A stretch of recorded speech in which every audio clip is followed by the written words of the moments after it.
Don Hodel attended the University of Oregon School of Law and Harvard University.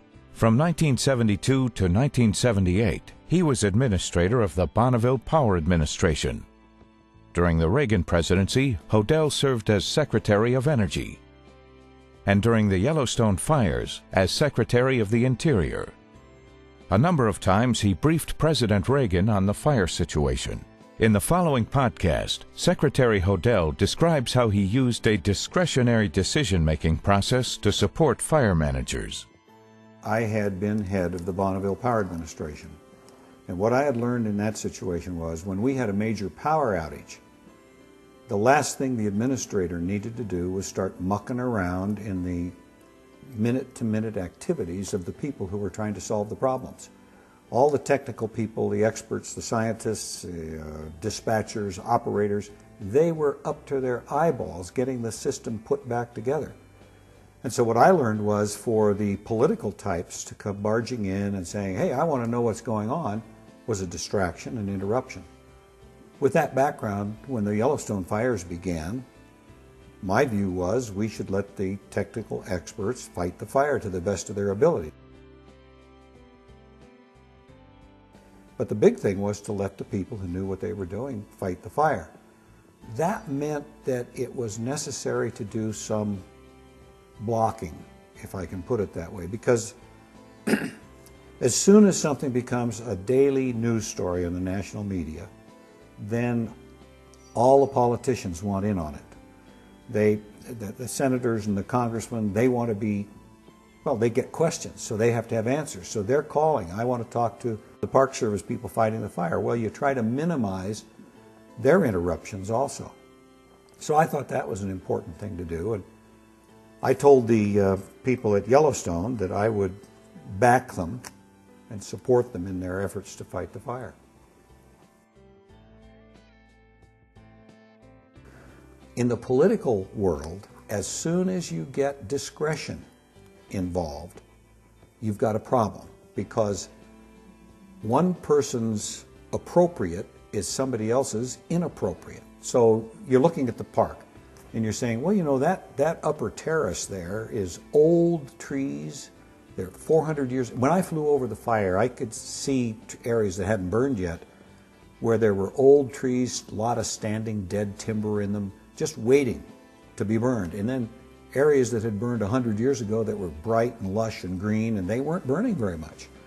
And so it wouldn't seem inappropriate. If you had an appropriate test, it wouldn't seem inappropriate to me. It would be appropriate to let fire burn in those areas that needed to be reforested anyway. That might be my judgment. Somebody else would say, but all those trees have a special beauty and character to them, and you know that there are some animals in there that use that habitat and won't be able to use it for 100 years if you let this happen. And therefore it's inappropriate. And as soon as you get the judgment call, you better have a secretary who's willing to stick his neck out and make a decision and stand by it, because otherwise the guys down the line will get an awful lot of heat on them, because the secretary will say, well, you make the decision, and when they make it, the hue and cry arises. Then he's able to say, well, I should fire that superintendent. He shouldn't have made that decision, which is maybe the politically astute thing to do. It's bad management, and it's, in my view, it's irresponsible, but it's a great temptation when you're in politics and you know you're going to get the heat to find a way to put it in somebody else's pocket, responsibility. So, in fact, one of the worst problems government has in management, and I'll speak generally now for a moment, is that it's hard to make good management decisions if there's a political overtone, because the politicians will frequently come in and try to make hay out of it.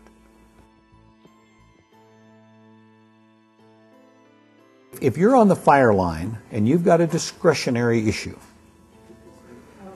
or you're in the fire management office, you've got a discretionary issue, if you have a boss who will allow you to do it, get him involved in the decision, and he should get his boss as far up the ladder as possible involved in it, because I hate to see somebody who's in the career service put in a position of making a decision which is where there's a choice. You could do A or you can do B. You can bring the bulldozers in, you can leave them out, because the second guessers like nothing better to come back and howl and complain about how things are being done.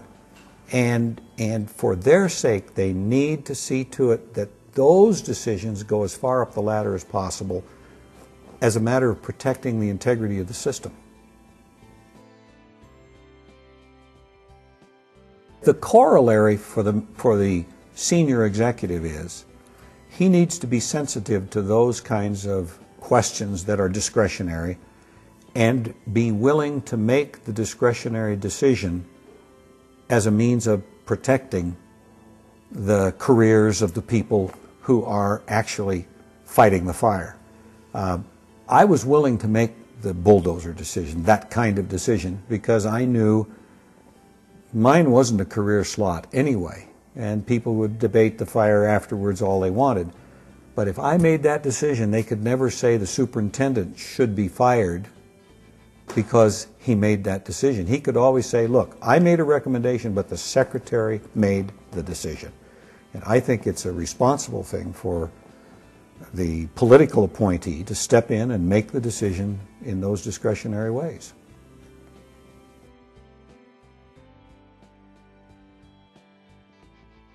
I felt that the biggest contribution I made was in supporting them, trying to give them the resources that they wanted and needed to fight the fire, try to keep the political pressure from slowing them down, interfering with their decisions.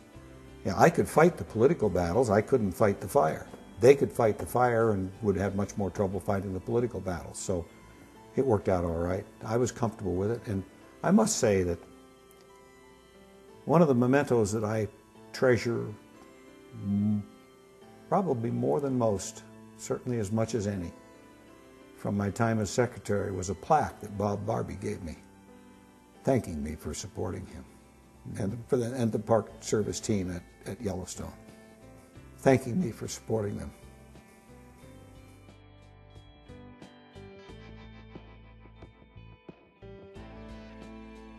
Former Secretary of Interior Secretary Hodel says that one of the great things that a manager can do is to stand by his team and not cut and run from them when they're under pressure. Superintendent Bob Barbie believes natural resource managers need not only tactical skills to sell their program, but political ones too.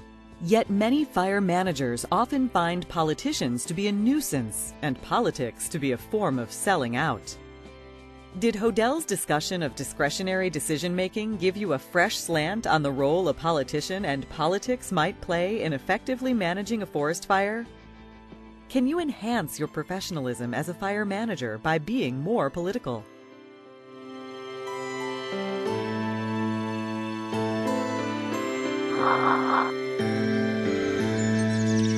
Ah.